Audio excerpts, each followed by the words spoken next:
Olá a todos mais uma vez, meu nome é Pedro Demarque Filho, eu sou advogado, especialista em direito previdenciário e vamos dar continuidade à leitura da IN 128 de 2022, de 28 de março de 2022. Não se esqueçam de clicar e se inscrever, comentar, curtir, compartilhar com os amigos para que a gente possa continuar continuar essa nossa jornada aqui lendo, fazendo a leitura e explicação de artigo por artigo. Agora a gente vai continuar do artigo 41 em diante. Com vocês na tela. Deixa eu clicar aqui, pegar aqui para grifar. Artigo 41. Conforme previsto no artigo 41 da CLT, o empregador deve efetuar o registro dos respectivos empregados, podendo adotar livros, fichas ou sistema eletrônico.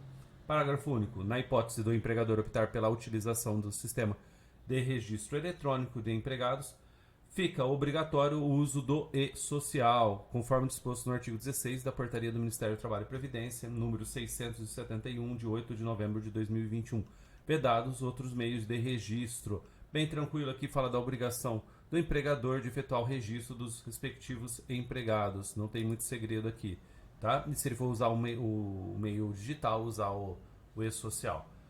Artigo 42. As informações prestadas no e-social pelo empregador na forma da legislação trabalhista específica em relação ao registro contratual do empregado, inclusive doméstico, deverão constar no CNIS e, por consequência, na carteira de trabalho digital do empregado, inclusive doméstico. Aqui bem tranquilo essas duas informações, aqui falando sobre o registro no e-social. Você utilizando o e-social, ele vai migrar para os outros sistemas do CNIS, inclusive, para a carteira digital. Não faz sentido a gente ter essa divisão e não constar. Tá bom? Com vocês na tela, artigo 43. As informações prestadas no e-social pelo OGMO, órgão gestor de mão de obra, ou sindicato, na forma da legislação trabalhista específica, em relação ao cadastro do trabalhador avulso e informações relativas às remunerações auferidas deverão constar no CNIS. Então, mais uma vez, falando da integração do e-social com o CNIS e as outras entidades. As informações prestadas, artigo 44, as informações prestadas no e-social pela empresa, contratante ou cooperativa, na forma da legislação trabalhista específica, em relação às informações relativas às remunerações auferidas, deverão constar no CNIS. Esses últimos aqui que nós lemos, os três, o 41, 42, 43 e 44, os 4 artigos, eles falam sobre a obrigatoriedade do e-social. Então, se a pessoa optar, se o empregador optar pelo e-social, seja ele empregador, órgão gestor de mão de obra, o sindicato, ele colocando no e-social, as informações vão migrar para o CNIS, tá bom? Vamos à seção 10ª seção aqui, seção 10 do empregado. Aqui vamos mudar a cor para o verde agora, do empregado. Artigo 45, quem é o empregado? É o segurado obrigatório na categoria de empregado. É segurado obrigatório na categoria de empregado quem? 1. Aquele que presta serviço de natureza urbana ou rural à empresa ou equiparado à empresa em caráter não eventual, sob sua subordinação e mediante remuneração, inclusive como diretor empregado.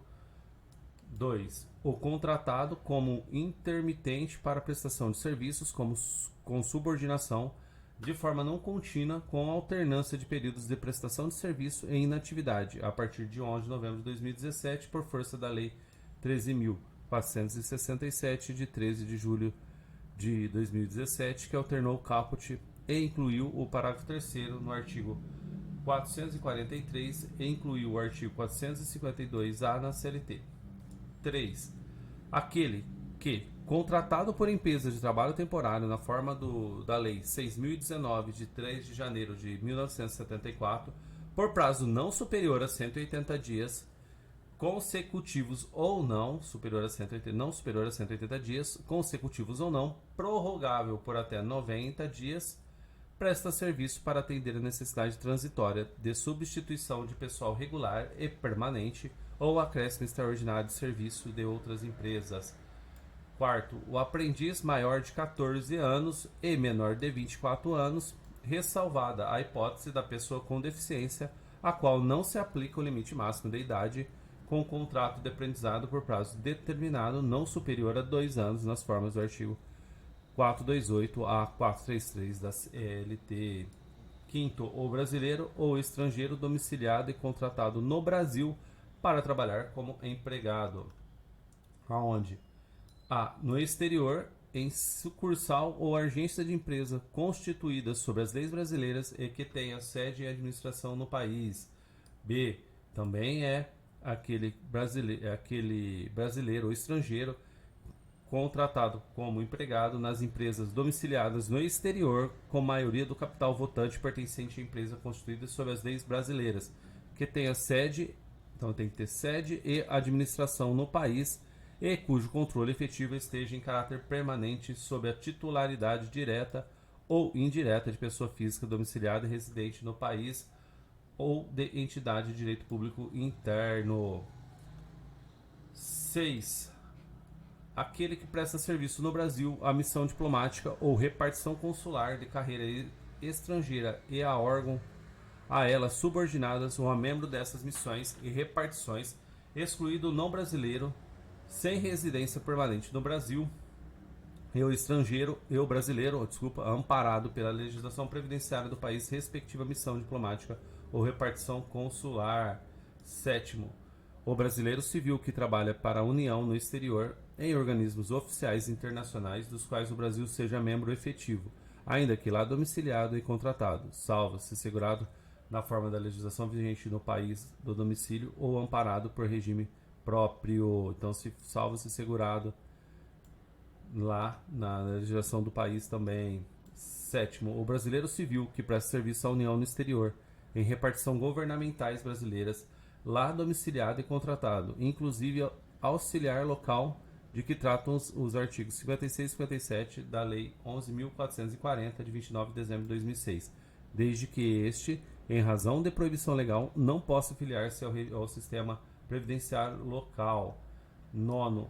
O trabalhador contratado no exterior para trabalhar no Brasil em empresa constituída e funcionando em território nacional, segundo as leis brasileiras, ainda que com salário estipulado em moeda estrangeira, salvo se amparado pela Previdência Social de seu país de origem, observado o disposto nos acordos internacionais porventura existentes. 10.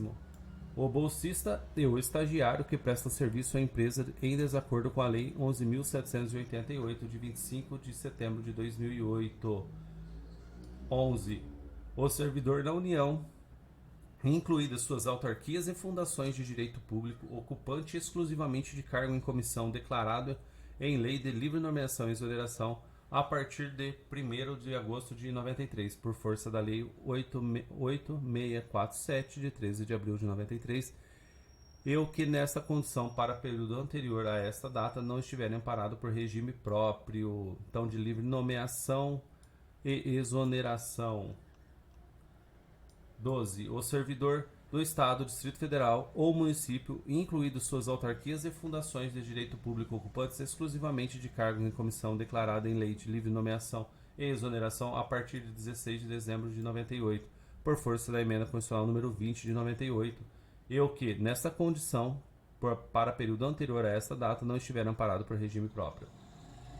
13. O ocupante de cargo de ministro de Estado, de secretário estadual, distrital ou municipal a partir de 29 de novembro de 99, por força da Lei 9876, de 26 de novembro de 99, desde que não amparado por regime próprio, pelo exercício de cargo efetivo do qual tenha se afastado para assumir essa função. Então ele não pode ter sido afastado, tá? Se ele for de um regime próprio e ter afastado para exercer a função de ministro de Estado, de secretário estadual, distrital, municipal, ele não vai ser o segurado obrigatório, ele continua no regime dele lá. O servidor titular de cargo efetivo do Estado, Distrito Federal ou Municipal, incluídas suas autarquias e fundações de direito público, desde que dessa qualidade não estejam amparados pelo regime próprio. Não estando amparado pelo regime próprio, segurado obrigatório da Previdência. 15. O servidor contratado pela União, bem como pelas respectivas autarquias e fundações de direito público por tempo determinado para atender à necessidade temporária de excepcional interesse público nos termos do inciso 9º do artigo 37 da Constituição Federal, a partir de 10 de dezembro de 93, por força da Lei 8745, de 9 de dezembro de 93. Então, a União, as suas respectivas autarquias e fundações contratam alguém para atender necessidade temporária, eles não vão ser do regime próprio, eles vão ser do regime geral, aqui segurado obrigatório.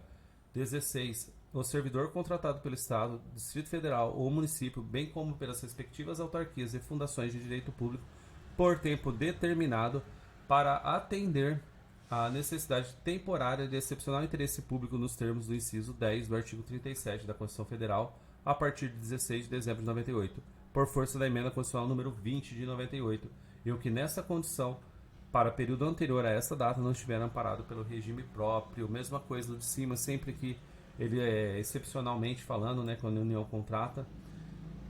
Agora no caso do Covid, por exemplo, né, contratando profissionais da saúde aqui, ele usava esse aqui, seria segurado obrigatório. 17. O ocupante de emprego público da União, incluídas suas autarquias e fundações de direito público.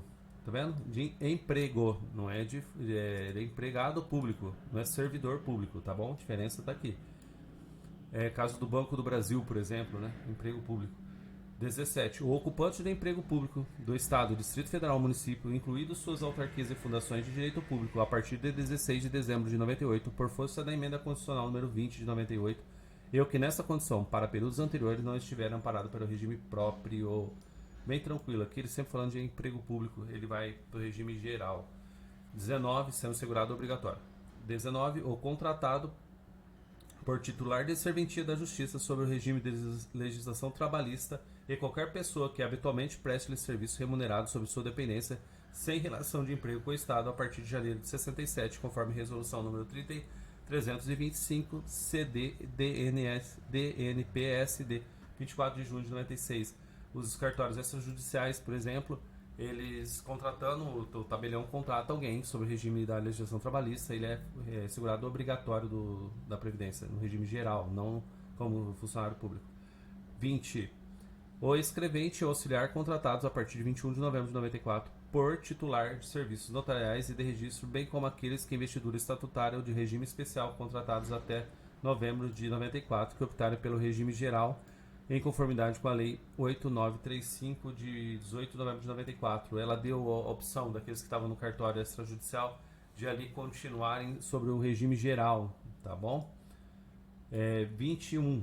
O exercente de mandato eletivo federal, estadual, distrital ou municipal a partir de 19 de setembro de 2004, salvo o titular de cargo efetivo da União, Estado ou dos Distritos Federais, municípios, incluídas suas autarquias e fundações de direito público filiado ao regime próprio de previdência social no cargo de origem, na forma estabelecida pela Lei 10.887, de 18 de junho de 2004, observado o disposto pela Portaria MPS número 133 de 2 de maio de 2006 e a subseção 3 da seção 18 deste capítulo.